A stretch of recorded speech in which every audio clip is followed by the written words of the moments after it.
ADHD and Islam have a funny relationship.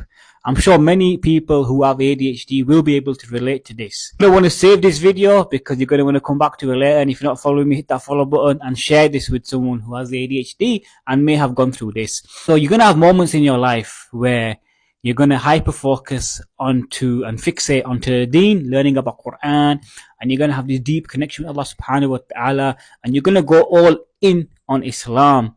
And you're going to be praying your 5 times Salah, you're going to be sharing, giving da'wah, it's going to be just one of those things.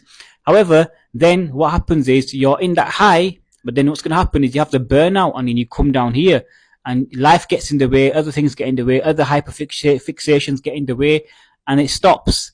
And it may take a couple of weeks, a couple of months, and then you get back into it slowly. Like you think, in the back of your mind, I will pray my Salah, I need to get back onto my Salah, I need to get back onto my Salah. You're going to know that my connection is weak with Allah subhanahu wa ta'ala, and you're going to want to try and build yourself back up. This is why, instead of going this up and down circle, however long it takes, and I know many other people can relate to this, and the Prophet Muhammad sallallahu alaihi wasallam said Iman goes up and down, so renew your Iman.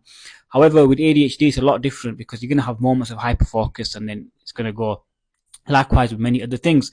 So one of the tips and one of the things I say is that when you want to start practicing your deen and learning, about your religion, etc., is that you need to stay consistent and you need to start on the lower end. So you need to stick with that, starting with Fajr, pray your Fajr Salah, and you only pray that one and keep it consistent. So instead of doing this and hyper focusing and burning out and then dropping off, you're here, and then what you're going to do is you're going to stay consistent for 4 weeks, for a month, for 2 months, and you're never ever going to miss it. That is progress.